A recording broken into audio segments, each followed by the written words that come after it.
When exactly did God create man? In 1903, Professor Evangelos Kofiniotis published his book Holy History of the New Testament with the characteristic subtitle For the Use of Greek Schools. In fact, quote, I was approved according to the tender held for a period of 5 years from 1903 to 1908. The competition was announced by the Ministry of Ecclesiastical and Public Education of the Kingdom of Greece. The said study was approved by the Holy Synod of the Church of Greece after a report by the professor of theology Emmanuel Zolotas. The 106-page book was published in Athens by the publishing house of Georgios Fixis, a work in which the New Testament is characterized from the very beginning as God-breathed, that is, inspired by God. So stop all objections.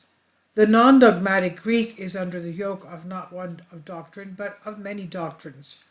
So, did any didactic books precede the history of the Orphics, the Argonauts, the Homeric epics? When exactly did God create man? As if this was not enough, another book was introduced to Greek education.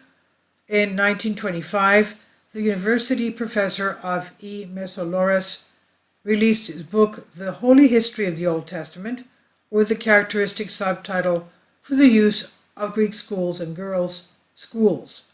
So what should the Greek virgins be taught? The good of Sarah, Mara, and the bad side of each other. In fact, Sarah, Mara meaning when you're saying anybody and everybody and everybody and anybody.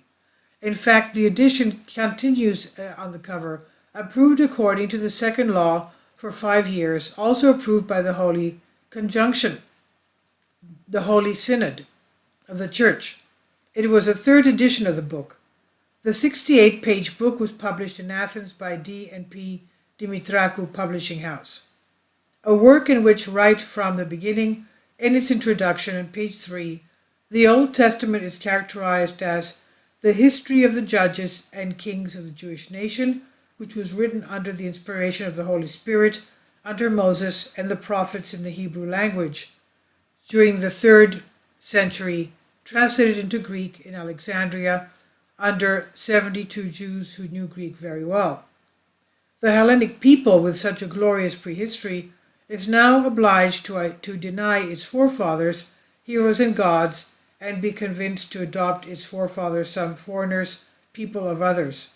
And he hesitates and notes the books of the New Testament were written mainly in Greek language because it was widespread at that time.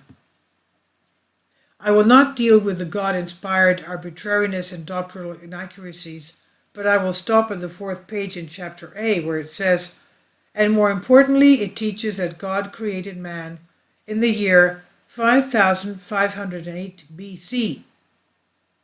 Imagine that there were also investigations by respectable scientists who gave much more recent dates of creation. So God created man in Adam, that is, 5508 BC. At the same time, Chrysostomus had discovered the settlement of Sesklos with human habitations in Thessaly as early as 6800 BC. So what do we teach the children, and what do we say to them? So the notes by Evangelos Kosandinu, Homeric Dictionary, Maps of Jerusalem, and various other notes. Now this I've translated for you from a Greek article. He's trying to say mainly that they have discovered human settlements that are much older than the date supposedly reached by these theologians as they were counting back from biblical timelines. Please leave your comments. Thank you for your support. Kindly support my Patreon account. The daily posts are 5 videos daily, and they are totally different from what I have on my YouTube channel. Thank you so much for your support and that you find all my content so interesting. You'll find the Patreon account details in the description box below.